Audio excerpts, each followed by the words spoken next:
দেখুন, হিন্দিতে একটা প্রবাদ আছে, এক মিয়ান মে দো তলওয়ারে নেই রহ সকতি। ক্ষমতার কখনো দুটো ভরকেন্দ্র হতে পারে না। আজকে সিআইডিতে যে রদবদল করা হলো, আসলে সেই বার্তাটাই দিনের আলোর মতন স্পষ্ট করে দেওয়া হলো বলে অনেকে মনে করছেন। আমি এই আলোচনায় আপনাদের সামনে রাখবো যে সিআইডিতে কোথায় কাকে কি ধরনের রদবদল করা হয়েছে একেবারে নবান্নের নির্দেশে, এবং এই রদবদলকে বাকি আর 5টা রদবদলের থেকে কেন আলাদা এবং অত্যন্ত তাৎপর্যপূর্ণ বলে বিরোধীরা মনে করছে, এবং কেন বিরোধীরা মনে করছে যে এই পদক্ষেপের পেছনে সম্পূর্ণ অন্য একটা সমীকরণ খেলা করছে। এই আলোচনায় সেটাও তুলে ধরবো আপনাদের সামনে। পাশাপাশি দেখাবো পার্থ চট্টোপাধ্যায়কে আজ ঠিক কিভাবে কি ভাষায় চূড়ান্ত ভর্ৎসনা করলো সর্বোচ্চ আদালত, এবং অবশ্যই নজরে থাকবে আবাসে দুর্নীতির অভিযোগ, আর সেই দুর্নীতিতে শাসকের নাম জড়িয়ে যাওয়ার ঘটনার সঙ্গে পাল্লা দিয়ে যেন বেড়েই চলেছে বঞ্চিতের সংখ্যা। কিন্তু শুরুতে আজকের বিষয়, মুখ্যমন্ত্রীর কড়া বার্তার 2 সপ্তাহে রদবদল, গোয়েন্দা প্রধানের পদ খোয়ালেন রাজশেখরন। একেবারে নির্দেশিকা জারি হলো, গোয়েন্দা প্রধানের পদ থেকে সরিয়ে দেওয়া হলো। এখন সেই পদে কে আসবেন সেটা পরিষ্কার নয়, কিন্তু এই রদবদলের পেছনে সম্পূর্ণ অন্য সমীকরণ রয়েছে বলে বিরোধীরা মনে করছে। কম গুরুত্বপূর্ণ পদে গোয়েন্দা প্রধানের বদলি, ভরকেন্দ্রের লড়াইয়ে কোপে কটাক্ষ বিরোধীদের। আমি এই আলোচনায় তুলে ধরবো কোন বিরোধী আসলে এর পেছনে ভরকেন্দ্রের লড়াই বলে তারা দেখতে চাইছে। আপনি শিক্ষামন্ত্রী ছিলেন, অন্যরা নয়, আপনার লজ্জা পাওয়া উচিত। পার্থ চট্টোপাধ্যায়কে ধমক সুপ্রিম কোর্টের। একেবারে সর্বোচ্চ আদালতে জামিন চাইতে গিয়েছিলেন পার্থ চট্টোপাধ্যায়ের আইনজীবী, এবং সেই জামিন চাইতে গিয়ে কিভাবে কেন সর্বোচ্চ আদালত কড়া ভর্ৎসনা করলো এই আলোচনায় সেটাও আমরা বিষয় হিসেবে রেখেছি। কিন্তু শুরুতে আপনাদের দেখাতে চাইবো আজকের দিনের অন্যতম বড় খবর, যেভাবে একেবারে মুখ্যমন্ত্রীর কড়া বার্তা এবং কড়া বার্তার 2 সপ্তাহে সিআইডিতে রদবদল করা হলো। কম গুরুত্বপূর্ণ পদে পাঠানো হলো রাজ্য গোয়েন্দা প্রধানকে, সরানো হলো রাজ্য পুলিশের গোয়েন্দা প্রধান রাজশেখরনকে। অপেক্ষাকৃত কম গুরুত্বের এডিজি ট্রেনিং পদে গোয়েন্দা প্রধান রাজশেখরন, এডিজি ট্রেনিং পদে দময়ন্তী সেন ছিলেন, সেই জায়গায় নিয়ে আসা হলো রাজশেখরনকে।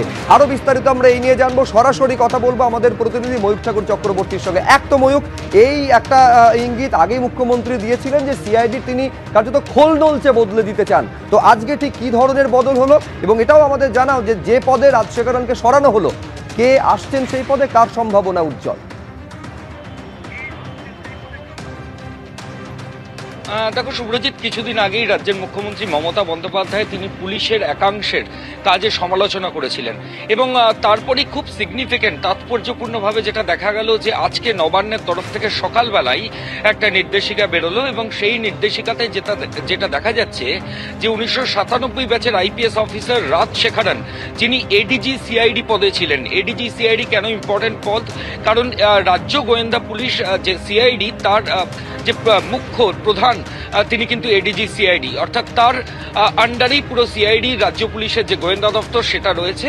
এবং সেই এডিজি সিআইডি পদে যিনি ছিলেন রাজশেখরন, তাকে কিন্তু সেখান থেকে সরিয়ে দেওয়া হলো এবং তাকে পাঠানো হলো এডিজি ট্রেনিং পদে, যেটা অপেক্ষাকৃত অনেক কম গুরুত্বপূর্ণ। কারণ এডিজি সিআইডি রাজ্য পুলিশের যে গোয়েন্দা দপ্তরের সামগ্রিক সমস্ত কাজ সেগুলো তারা ইনভেস্টিগেট করেন, সমস্ত বড় ইস্যু তারা তদন্ত করেন। সিআইডি আলাদা করে তদন্ত নিতে পারে, সমস্ত কেসের ওপর তাদের সুপারভিশন থাকে। এরকম একটা গুরুত্বপূর্ণ পোস্টে 1997 ব্যাচের আইপিএস অফিসার রাজশেখরন ছিলেন, তাকে সেখান থেকে সরিয়ে দিয়ে অপেক্ষাকৃত কম গুরুত্বপূর্ণ পোস্ট এডিজি ট্রেনিং পদে পাঠানো হলো। আর এডিজি ট্রেনিং পদে যিনি ছিলেন দময়ন্তী সেন, ইনিও সিনিয়র আইপিএস অফিসার, তাকে সেখান থেকে অন্য আরেকটি জায়গায় এডিজি পলিসি এই পদে তাকে বদলি করা হয়েছে। সিআইডি সূত্রে রাজ্য পুলিশের তরফ থেকে যেটা জানা যাচ্ছে যে এডিজি সিআইডি 1 এবং এডিজি সিআইডি 2 এই দুটো পদ ছিল। এডিজি সিআইডি 1 তিনি সামগ্রিকভাবে সবকিছু পরিচালনা করতেন, তাকেই গোয়েন্দা প্রধান মানা হতো। যেহেতু তাকে সরিয়ে দেওয়া হয়েছে সেহেতু এডিজি সিআইডি 2 বিশাল গার্গ, একজন আইপিএস অফিসার ইতিমধ্যেই রয়েছেন সিআইডিতে, তিনি এখন সিআইডি কে নেতৃত্ব দেবেন যতদিন পর্যন্ত এডিজি সিআইডি পদে রাজ্যের তরফ থেকে কাউকে নিয়ে আসা হয়। ইতিমধ্যেই নবান্নের তরফ থেকে এইটা কৌতূহলের বিষয়, এবার সেই পদে নবান্নের তরফে কাকে নিয়ে আসা হবে আমি এইখানে দর্শকদের দেখাতে চাইবো। আমি শুরুতেই বলছিলাম যে সিআইডির যে খোলনলচে বদলে দিতে চান, পুরোটা বদলে দিতে চান মুখ্যমন্ত্রী, একেবারে সেইটা নবান্ন থেকে স্পষ্ট জানিয়ে দিয়েছিলেন তিনি। 21 তারিখ একেবারে সপ্তাহ 2 আগে ঠিক কি বলেছিলেন মুখ্যমন্ত্রী মমতা বন্দ্যোপাধ্যায় আমি দেখাবো। এবং আজকে যখন এই রদবদলের নির্দেশিকাটা সামনে এলো তা নিয়ে বিরোধী রাজনৈতিক দল বিজেপির তরফে বিজেপি রাজ্য সভাপতি রীতিমতন কটাক্ষ করেছেন। এর পেছনে সম্পূর্ণ অন্য সমীকরণ বিরোধীরা কেন দেখছে? প্রথমে মমতা বন্দ্যোপাধ্যায় কি বলেছিলেন, তারপর সুকান্ত মজুমদার আজকে কি বললেন, পরপর লোয়ার লেভেলে কিছু অফিসার, কিছু কর্মী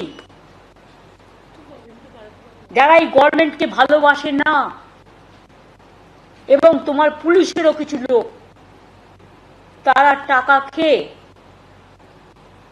আজকে বালি চুরি বলো, কয়লা চুরি বলো, সিমেন্ট চুরি বলো, তুমি এসটিএফকে স্ট্রং করো, অ্যান্টি করাপশন ব্যুরোকে স্ট্রং করো।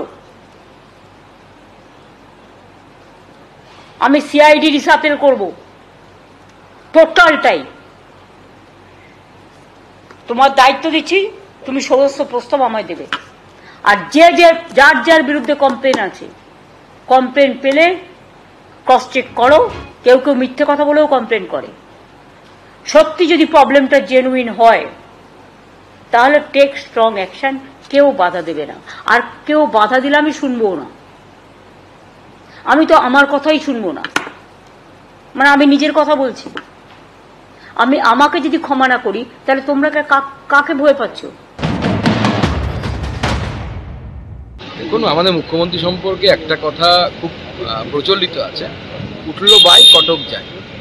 যখন তার মনে হবে সকালবেলা উঠে কিছু পরিবর্তন করতে হবে করে দেওয়া হবে। এখন অবশ্য পিসিআর ভাইপোতে চলছে, তো মনে হচ্ছে রাজশেখরন হয়তো ভাইপোর লোক ছিল, সেজন্য তাকে গ্যারেজ পোস্টিং দেওয়া হয়েছে।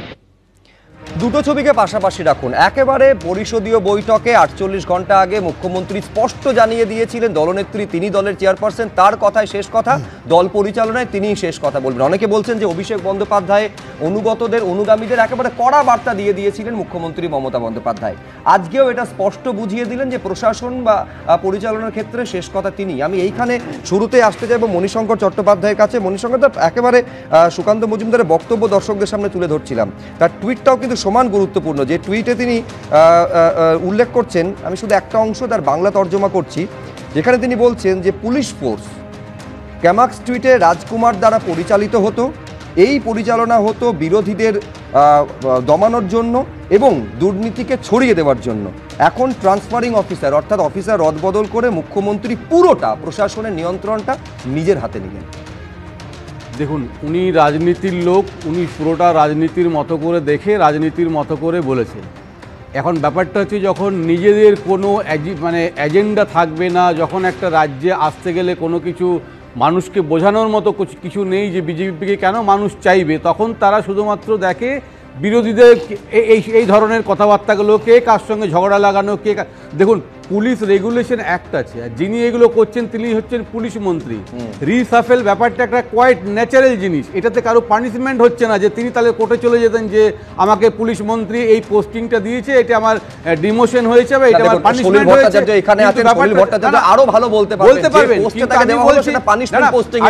আমি বলছি যিনি পুলিশ মন্ত্রী তার ক্ষমতার বলে আইনের দ্বারা যদি এইটা করে 100 বার করতে পারেন, সেটা সম্পূর্ণ অধিকার তার, তিনি স্বরাষ্ট্রমন্ত্রী, তিনি পুলিশ মন্ত্রী। এখন প্রশ্ন হচ্ছে ভর কেন্দ্রে লড়াইটার কারণেই মুখ্যমন্ত্রী এই পদক্ষেপটা নিলেন। প্রশ্নটা হচ্ছে যে একেবারে আমি বলছি বিরোধীরা বারে বারে এই অভিযোগ করেছে যে পুলিশে কোথায় কোন আইপিএস কোন পদ পাবেন, কোন পদে বদলি হবে, সেটা নাকি আমি সত্য মিথ্যা জানি না, কিন্তু এই অভিযোগটা বিরোধী থেকে প্রায় আসতো যে ফাইলটা তৈরি হতো ক্যামাক্স টুইট থেকে। সেই নিয়ন্ত্রণটা আজকে মুখ্যমন্ত্রী সরাসরি, অর্থাৎ দলে সম্পূর্ণ নিয়ন্ত্রণ মুখ্যমন্ত্রী আমি বললাম আমার পক্ষে গেলে সম্ভব নয়, ব্যাখ্যা এখানে দেওয়ার জন্য এখানে পলিটিক্যাল অ্যানালিস্টরা বসে রয়েছেন, কিন্তু যে অভিযোগগুলো আসছে সেইগুলো তো রাখতে হবে আমাদের সামনে। কোন অভিযোগটা কার কাছে এসছে, কোন কোর্টে এসছে, কোন বিচারপতি সেই অভিযোগটা দেখছে, যে অভিযোগগুলো এগুলো একটা পলিটিক্যাল পার্টির একটা কথা, তার কোনো এজেন্ডা নেই, সেই জন্য তিনি তার বিরোধীরা কি করছে, কি খাচ্ছে, কোথায় যাচ্ছে এই নিয়ে গল্প করছে। এদের কোনো এজেন্ডা আছে বলুন না, যে পশ্চিমবঙ্গে আজ পর্যন্ত বিজেপি তাহলে এই প্রশ্নটা আসবে, তাহলে এই 2011 থেকে 2024 সাল পর্যন্ত প্রায় 13 বছর ধরে মুখ্যমন্ত্রী পদে মমতা বন্দ্যোপাধ্যায় রয়েছেন, তৃণমূল নেত্রী একেবারে 98 সাল থেকে রয়েছেন। আজকে সে কেন বলতে হচ্ছে যে আমি দলের চেয়ারপারসন, আমি দলের শেষ কথা?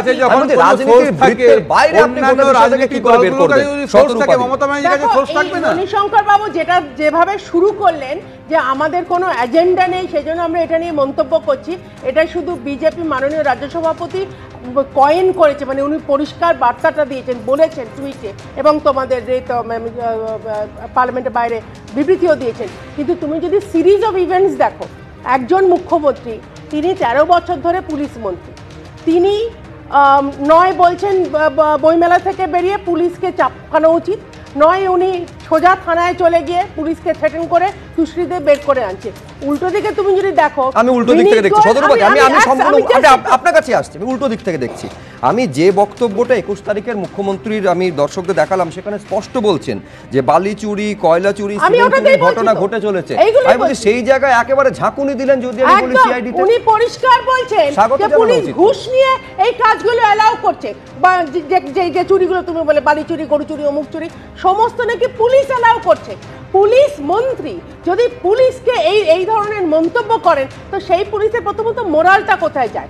এবং লোয়ার লেভেলের পুলিশ পরিষ্কার দেখছে যে বিনীত গোয়েল, রাজীব কুমার একমাত্র তারা গিফট পোস্টিং পাচ্ছে, বিকজ তারা মমতা ব্যানার্জির প্রিয় পাত্র। এখানে আমি আরেকটা ইনগ্রেডিয়েন্ট অ্যাড করছি, এটার সঙ্গে আমি জাস্ট আরেকটা ছোট ইনগ্রেডিয়েন্ট জুড়ছি। গতকাল না পরশুদিন বোধহয় উনি বলছিলেন যে উনিই নাকি ফাইনাল অথরিটি, সেটা এত বছর পর একটা পার্টিকে বোঝাতে হবে উনি ফাইনাল অথরিটি। উনি তো খড়কুটো নিয়ে বাস করছে, উনার তো সংসারে অশান্তি, উনি জানেনই না যে ওনার পাশে যারা আছে। আমি রবীন্দ্রনাথ ভট্টাচার্যের কাছে আসবো, একেবারে প্রসঙ্গ যেহেতু উত্থাপন করলেন, আমি এইখানে দর্শকদের দেখাতে চাইবো যে বিধানসভায় যখন বিধায়কদের সঙ্গে পরিষদীয় দলের সঙ্গে যখন বৈঠক করছেন মুখ্যমন্ত্রী তৃণমূল নেত্রী মমতা বন্দ্যোপাধ্যায়, যেখানে এই বার্তাটা পরিষ্কার দ্বিধাহীনভাবে জানিয়ে দিচ্ছেন, আমি চেয়ারপারসন, দলের শেষ কথা আমিই বলবো। এবং তারপর অভিষেক পন্থী বলে যাদের পরিচয় রয়েছে, এমনকি রাজনৈতিক বিশ্লেষকরা তাদের বলে থাকেন, তারা এই নির্দেশের পর কে কি বললেন রাখবো আপনাদের সামনে। মমতা বন্দ্যোপাধ্যায় আমাদের সর্বোচ্চ নেত্রী।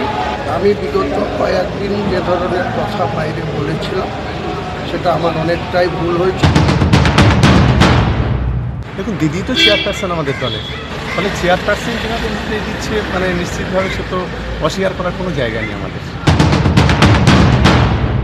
উনি চেয়ারপারসন, সফল, গর্বিত, লড়াকু, বিপ্লবী, সংগ্রামী উনি চেয়ারপারসন। আমাদেরকে স্মরণ করিয়ে দিয়েছেন যে ভাই তোমরা অনুশাসনের মধ্যে চলো। আমি রবীন্দ্রনাথ ভট্টাচার্যের কাছে আসবো। অনেকে এইভাবে ব্যাখ্যা করছেন রবীন্দ্রনাথ বাবু, সেটা হচ্ছে এই যে বৈঠকটা হলো কালীঘাটে, সেখানে 3টে শৃঙ্খলা রক্ষা কমিটির একটাতে অভিষেক বন্দ্যোপাধ্যায়কে না রাখা, দিল্লির দায়িত্ব দেওয়া, আচ্ছা একেবারে দলের শেষ কথা আমি সেটা স্পষ্ট করে বলে দেওয়া, এবং তারপর সিআইডির যিনি গোয়েন্দা প্রধান তাকে সরিয়ে দেওয়া, এইগুলো সব হচ্ছে এক সুতোয় গাঁথা, মানবেন? একদমই। তার কারণ হচ্ছে আপনি এটার একটা তুলনীয় পরিস্থিতি আমরা ভারতীয় রাজনীতিতেই পেয়েছি। মুলায়ম সিং যাদব তৈরি করেছিলেন সমাজবাদী দল, উনি নিজের ছেলেকে বসিয়ে চলে গেছিলেন, দিল্লিতে ডিফেন্স মিনিস্টার হলেন, পরবর্তীকালে এমপি হয়ে অনেক দিন চললেন। 2012 থেকে 2017 যে ইলেকশন, তাতে অখিলেশ যাদব চিফ মিনিস্টার হলেন, এবং সেই চিফ মিনিস্টার হয়ে তিনি 2016 সালে এমন কিছু কাজ করলেন যে মুলায়ম সিং যাদব, তার ভাই, খুড়তুতো ভাই রামগোপাল যাদব এবং অখিলেশ যাদবকে বের করে দিলেন, এবং তার 24 ঘন্টার মধ্যে ফিরিয়ে নিলেন। কিন্তু 2017 সালে আবার একটা দলের কনফারেন্স করে হঠাৎ করে মুলায়ম সিংকে মেন্টর ডিক্লেয়ার করলেন, এবং অখিলেশ যাদব এবং রামগোপাল যাদবকে চেয়ারপারসন করে দিলেন, প্রেসিডেন্ট করে দিলেন। এবং সবচেয়ে মজার কথা হলো ইলেকশন কমিশন বললেন, পরের দিনই তাকে মুলায়ম সিং যাদব বের করে দিলেন রামগোপাল যাদবকে, কিন্তু ইলেকশন কমিশন বলে এটা কোনোভাবে বের করা যাবে না, এটা ঠিক স্টেপ, সুতরাং উনি প্রেসিডেন্ট হবেন। আজ থেকে দুদিন বাদে যদি এমন কেউ এই রকম জায়গায় চলে আসে, এবং ইলেকশন কমিশন যেহেতু বিজেপির হাতে, তারা যদি তাকেই বলে দেয় নে সেই হচ্ছে আসল দল, কি করবেন মমতা বন্দ্যোপাধ্যায়? সুতরাং ক্ষমতার এই যে লড়াই, এটা সব দলে আছে। এটা শুনুন, আপনি বলছেন এখানেও সমানভাবে আছে, সমানভাবে আছে, কমিউনিস্ট পার্টিতে আছে, বিজেপিতে আছে, কংগ্রেসে আছে, সব জায়গায় আছে। তৃণমূলে থাকতে দোষ কোথায়? কিন্তু সেই সম্পর্কে নেতৃত্ব কতখানি সচেতন? নেতৃত্ব আমরা মনে হচ্ছিল দেখে এমন জায়গায় গেছিল, কেউ বলছে ডেপুটি চিফ মিনিস্টার হয়ে যাবেন অভিষেক বন্দ্যোপাধ্যায়, কেউ আবার বলছেন এই তো ভাবিছে পরেই উনি হস্তান্তর করে দেবেন চিফ মিনিস্টার। খুব সমূহ একটা বিপদের জায়গায় মুখ্যমন্ত্রী চলে যাচ্ছিলেন, অন্তত তার পদ নিয়ে।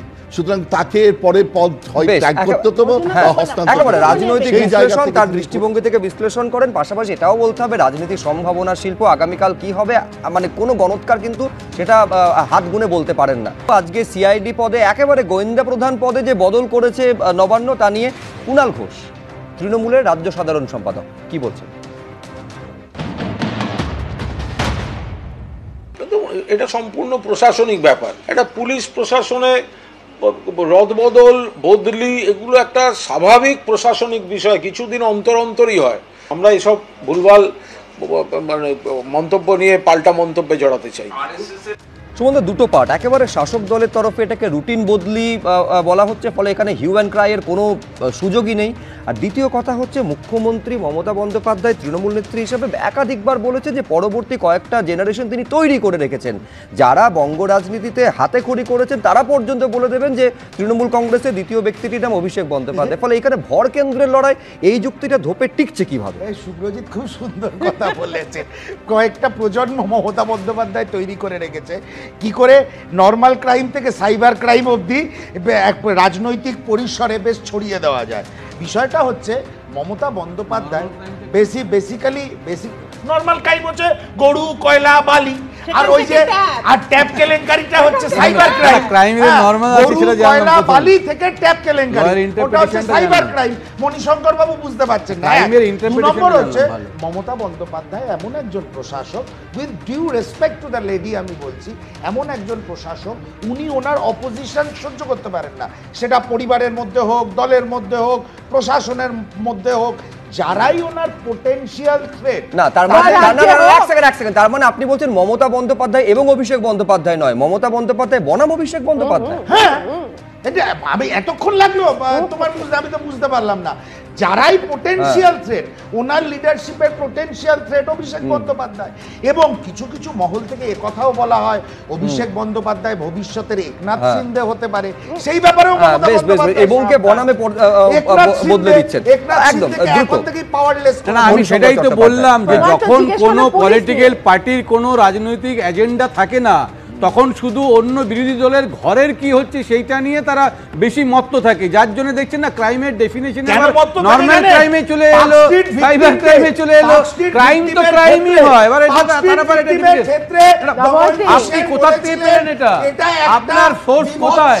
অন্যায় দমনকে মমতা বন্দ্যোপাধ্যায় আপনারা কি মনে করছেন? প্রশ্ন হচ্ছে, আমি এই আলোচনাটি আপনাদের সামনে রাখবো যে আবাসের ক্ষেত্রে রাজ্যের একাধিক জায়গায় কিভাবে তৃণমূলের বিরুদ্ধে অভিযোগ আসছে এবং মুর্শিদাবাদের মতন একই ঘটনার পুনরাবৃত্তি মালদাতেও কি হতে যাচ্ছিল, এবং একই সঙ্গে সুপ্রিম কোর্টে প্রসঙ্গ থাকবে পার্থ চট্টোপাধ্যায়কে কিভাবে ভর্ৎসিত হতে হলো আজ। এই পর্বে শুরুতেই আপনাদের দেখাবো সর্বোচ্চ আদালতে কিভাবে ভর্ৎসিত হতে হলো পার্থ চট্টোপাধ্যায়কে। অর্পিতা মুখোপাধ্যায় এবং মানিক ভট্টাচার্যের জামিনের তুলনা টেনে মুক্তি পাওয়ার মরিয়া চেষ্টা আজকে পার্থ চট্টোপাধ্যায় করেছেন। অন্যদের সঙ্গে তুলনা টেনে যখন জামিনের জন্য সওয়াল করছেন পার্থ চট্টোপাধ্যায়ের আইনজীবী, তখন স্পষ্ট সুপ্রিম কোর্টের মহামান্য বিচারপতি বলছেন অন্যদের সাথে তুলনা করবেন না, তার কারণ সবাই শিক্ষামন্ত্রী ছিলেন না, আপনি ছিলেন, আপনার লজ্জা পাওয়া উচিত।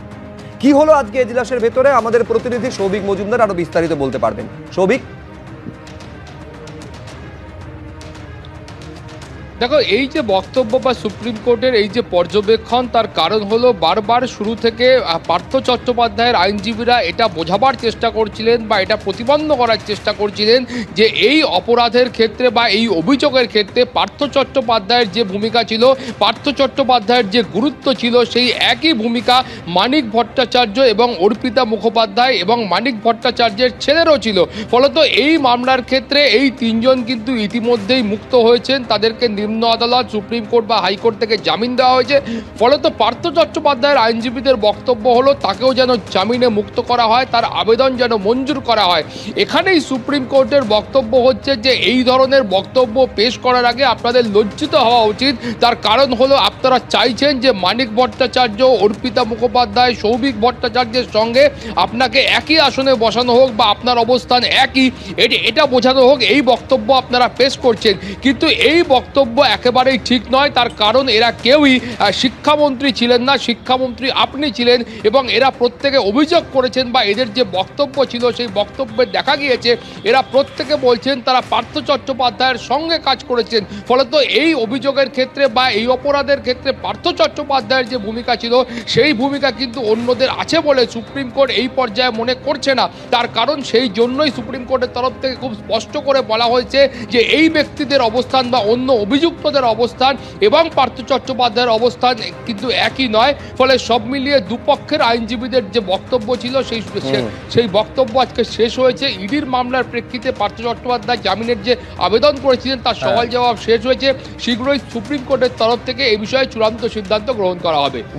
একটা বিষয় কিন্তু কোর্ট স্পষ্ট করে দিয়েছে যে জামিন পাওয়ার যে আবেদন সেটা কিন্তু সব অভিযুক্তের ক্ষেত্রে সমান নয়। আমি সলিল ভট্টাচার্যের কাছে আসবো, শুধু একটা কথা আমার মনে পড়ে যাচ্ছে যে পার্থ চট্টোপাধ্যায় যখন এর আগে একাধিকবার তিনি বলেছিলেন যে বোর্ড তো পরিচালনা করে এসএসসি, মুখ্যমন্ত্রী হিসেবে নিয়োগে আমার কোনো ভূমিকা ছিল না, অতএব আমি নির্দোষ, এইটা কিন্তু পার্থ চট্টোপাধ্যায় বলেছিলেন। কিন্তু আজকে একেবারে স্পষ্ট সুপ্রিম কোর্ট জানিয়ে দিল যে আপনি মন্ত্রী ছিলেন, অতএব অন্যদের সঙ্গে নিজেকে তুলনা করবেন না।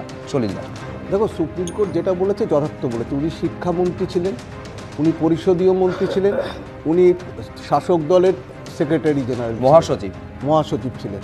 দেখো টোটাল 50 কোটি টাকা রিকভারি হয়েছে ওনার বান্ধবীর বাড়ির থেকে। ওনার বাড়ির থেকে এসএসসি স্ট্যাম্প মারা এনভেলাপ পাওয়া গেছে, এসএসসি স্ট্যাম্প সিল সব কিছু পাওয়া গেছে, ডকুমেন্টস পাওয়া গেছে, ওনার প্রচুর প্রপার্টি পাওয়া গেছে, প্রচুর এলআইসি যেটাতে উনি নমিনি এবং ওনার বান্ধবীকে উনি তার নামে এলআইসি যেগুলো আছে সেগুলো পাওয়া গেছে। কোটি কোটি টাকার ওনার সম্পত্তি আছে এবং ওনার এই যে ক্রাইমে যে ওনার ইনভলভমেন্ট এটা কিন্তু ট্রান্সফারকারী করেনি, এটা প্রাইমারিলি এটা প্রতিষ্ঠিত হয়েছে, এটা প্রাইম অফিসি চার্জও প্রতিষ্ঠিত হয়েছে। সুতরাং মানি লন্ডারিংয়ের যে কেসটা যেটা ইডি যেটা করছে, কালো টাকা সাদা করার যে প্রচেষ্টা যেটা হয়েছে সেটাও কিন্তু প্রতিষ্ঠিত। আচ্ছা, এইটা কিন্তু একটা রহস্য সলিলদা, এই যে বিপুল পরিমাণে রাশি রাশি টাকার ছবি আমরা দর্শকদের সামনে তুলে ধরছি, এই এত পরিমাণে গয়না সোনার বার পর্যন্ত সেখানে রয়েছে, আমি বলছি এইগুলো কার এলো কিভাবে? একদিকে পার্থ চট্টোপাধ্যায় বলছেন এগুলো আমার নয়, অর্পিতা মুখোপাধ্যায় বলছেন এগুলো কার, বলতে পারবেন পার্থ চট্টোপাধ্যায়?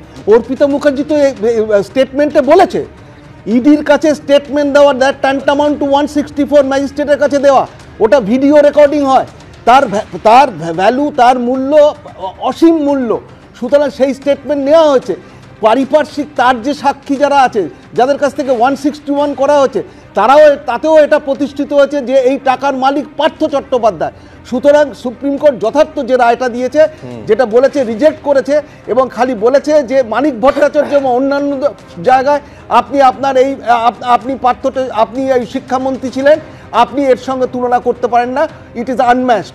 1 নম্বর। 2 নম্বর হচ্ছে আমি তোমাকে যেটা বলছি যে তুমি যেটা বললে প্রথমে যেটা বললে সিআইডি খোল নলছে বদলে দেওয়ার কথা, কুণালবাবু বললেন, মুখপাত্র বলে এটা স্বাভাবিক বদলি। তাহলে স্বাভাবিক বদলি কি 2 সপ্তাহ আগে 15 দিন আগে মাননীয় মুখ্যমন্ত্রী মিডিয়ার সামনে পরিষ্কার করে বলে দিলেন আমি খোল নলছে পাল্টে দেবো, আর তারপরে উনি পরিষ্কার মিটিংয়ে করে সেটাও মিডিয়া লাইভ স্ট্রিমিং হলো যে বালি চুরি, কয়লা চুরি। আরে বালি চুরি, কয়লা চুরি, আবাস চুরি, 100 দিনের চুরি, খাদ্য চুরি, শিক্ষা চুরি, ডোবা চুরি, পুকুর চুরি, সরকারি জমি চুরি, কি চুরি হয়নি? কালমিনেশন অফ করাপশন হয়েছে এই রাজ্যে। সুতরাং আমার যেটা মনে হয়, মাননীয় মুখ্যমন্ত্রী সিআইডির যে স্টেটমেন্ট করেছে, মিস্টার রাজশেখরন কতদিন এসছেন? 1-1.5 বছর হয়েছে। বিগত 1 দশকের প্রায় আগে থেকে এখানে কয়লা চুরি, পাথর চুরি, নকল টোল প্লাজা বানিয়ে দিয়ে সেখানে চুরি হচ্ছে, পাথর কোয়ারি থেকে চুরি হচ্ছে, গরু চুরি হচ্ছে, র্যাম্প্যান্ট হয়েছে, অল আউট চুরি হয়েছে।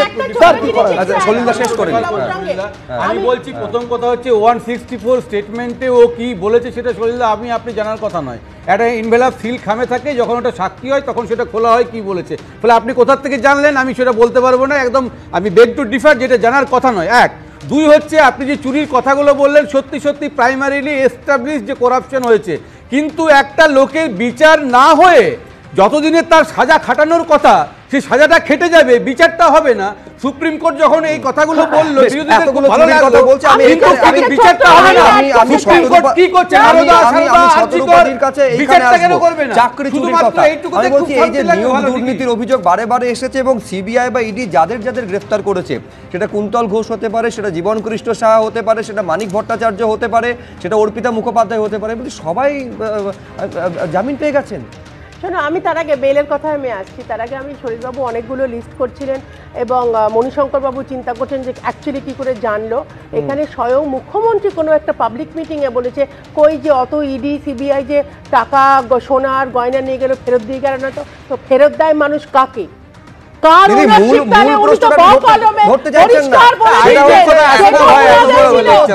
যাদের এতগুলো বছর নষ্ট হয়ে গেল, যারা চাকরি যোগ্য হওয়া সত্ত্বেও চাকরি থেকে বঞ্চিত হলো, তারা সুবিচারটা পাবে কবে? মাথা অবধি কবে তদন্তকারীরা পৌঁছতে পারবে? এই জায়গা তো আপনি যাচ্ছেন না।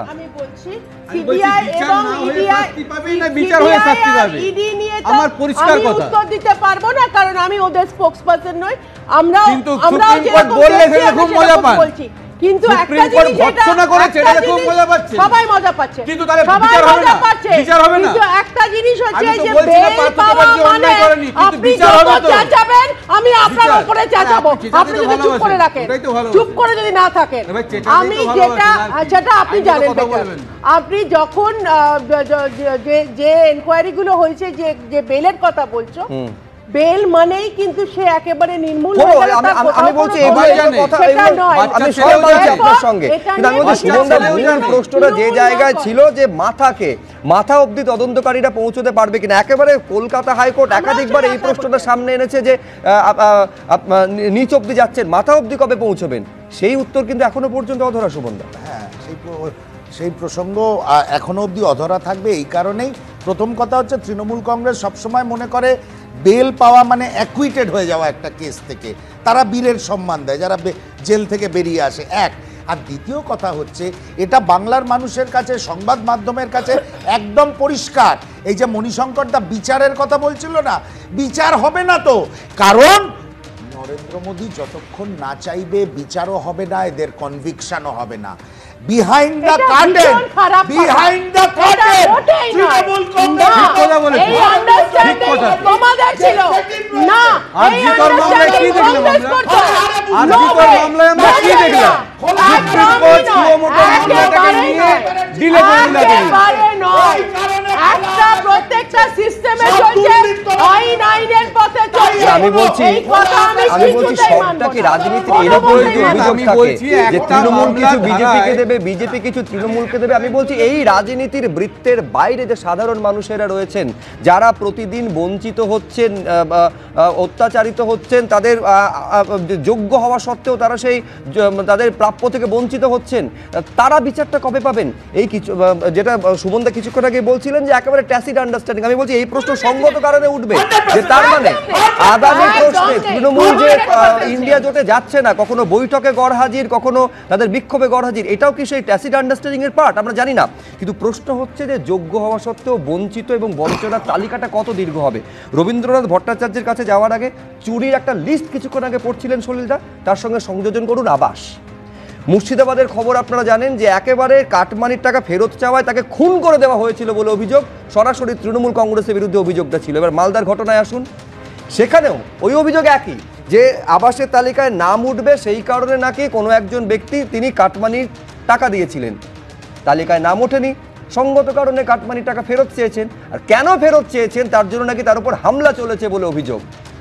আবাসের বঞ্চিত টাকা, আবাসে যিনি বঞ্চিত হয়েছেন, কাটমানির টাকা ফেরত চাইতে গিয়ে তিনি আক্রান্ত হয়েছেন বলে অভিযোগ। এমনকি তৃণমূল নেত্রীর বিরুদ্ধে এই হামলার অভিযোগ এসেছে। শুধু আক্রান্ত হয়েছেন এমনটা নয়, তিনি স্পষ্ট বলছেন আমাকে প্রাণে মেরে ফেলার চেষ্টা হয়েছিল। তার মুখ থেকে শুনুন কি তার অভিজ্ঞতা।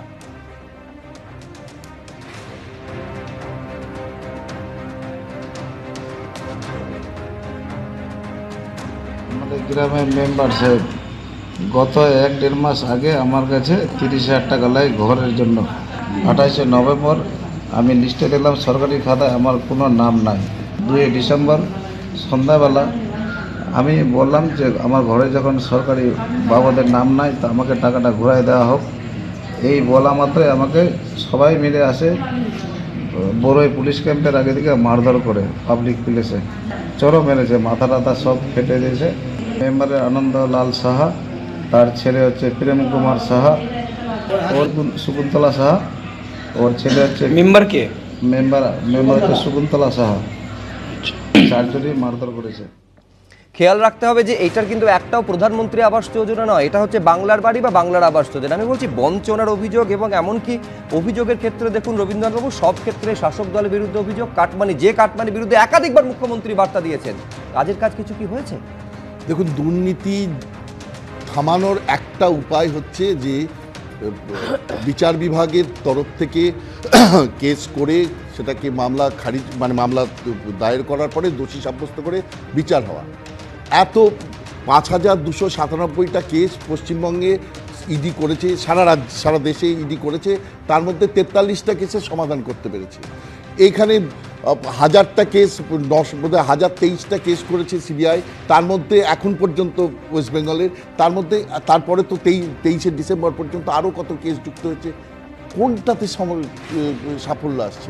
74% নাকি তাদের সাকসেস রেট সিবিআই, তো 26% কি ওয়েস্ট বেঙ্গলের জন্য ছেড়ে রাখা হলো? আসল ব্যাপার হচ্ছে কোনো একটা জায়গায় গিয়ে আমরা দেখতে পাচ্ছি এই যে সেন্ট্রাল এজেন্সিগুলো আটকে যাচ্ছেন, তারা বেশ কিছুটা এগিয়ে যাচ্ছেন, মনে হচ্ছে এই শেষ করে ফেলবেন। তারপর আপনি আরজিকর কেসে দেখুন না, যেখানে উপেন বিশ্বাস বলে দিচ্ছেন আমি 5 জন অন্তত যুক্ত আছে, আমি তার ইউটিউব বিভিন্ন জায়গায় শুনেছি 5 জন অন্তত যুক্ত আছে। আপনি বলছেন কিছুটা গিয়ে আটকে যাচ্ছে, আটকে যাচ্ছে, তাহলে কোথা থেকে এটা আটকে যাচ্ছে? আটকে যাচ্ছে আসল হচ্ছে কম্পালশন, যে কম্পালশনে আমার ধারণা যে রাজ্যসভায় স্লেন্ডার মেজরিটি, তার 234টার মধ্যে এনডিএর এখন 119টা আছে, এবং তারা এই মুহূর্তে তৃণমূলকে তাদের আগের পার্টনারটাকে করতে পারবে না। এবং যদি ওয়াকফ বিল আসে, কে করবে?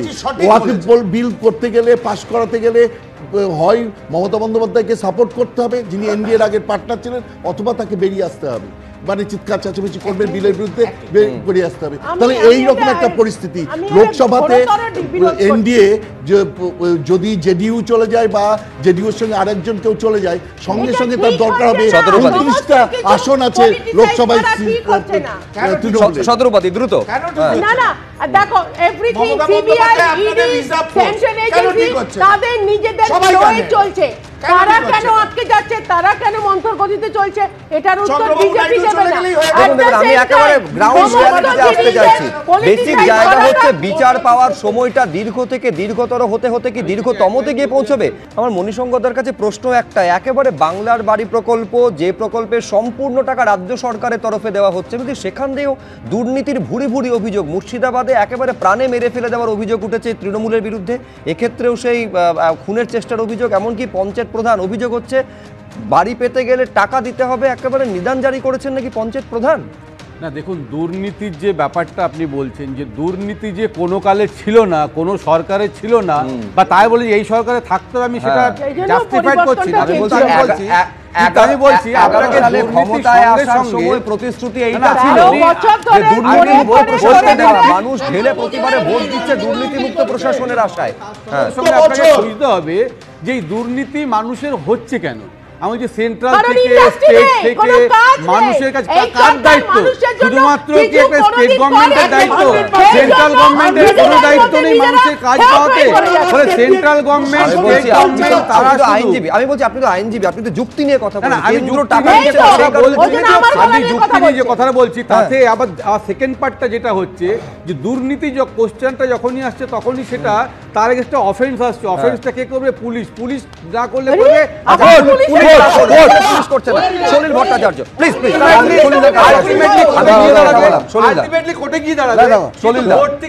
আমি বলছি রাজ্যের শাসন ব্যবস্থার পক্ষে খুব ভালো উদাহরণ যে প্রত্যেক ক্ষেত্রে আমাকে কোর্টে মুভ করতে হবে না। ওটা বলছি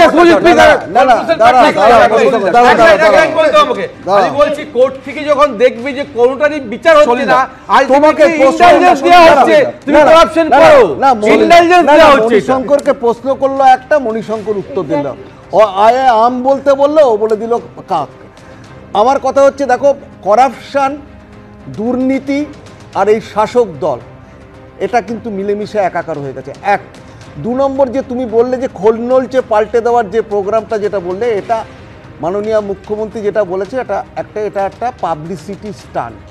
আমার যেটা মনে হয়, এক স্কুল অফ থট বলছে এটা পাবলিসিটি স্টান্ট, আর এক স্কুল অফ থট বলছে এটা একটা সেফগার্ড দেওয়া অভিষেক ব্যানার্জিকে, যাতে করে তার বিরুদ্ধে কোনো এজেন্সি এখন পদক্ষেপ না নিতে হবে। It is a tutor statement আমার মনে হচ্ছে। আপনি যখন পুলিশে চাকরি করতেন, পুলিশ ডিপার্টমেন্টে করাপশন ছিল না? কথাটা বুঝতে বলা সম্ভব নয়, কিন্তু আমার মূল প্রশ্ন হচ্ছে যে যারা যোগ্য, যাদের দরকার এই সমস্ত সরকারি প্রকল্পের সুযোগ সুবিধা, তারা কেন বঞ্চিত হবেন? তাদের কাছ থেকে কাটমানি নেওয়ার অভিযোগ একেবারে সর্বোচ্চ স্তরে নির্দেশ থাকা সত্ত্বেও কেন এই অভিযোগগুলো সামনে আসবে? আলোচনা এই পর্যন্ত। সব খবরের জন্য আপনাদের চোখ থাকুক এবিপি আনন্দে।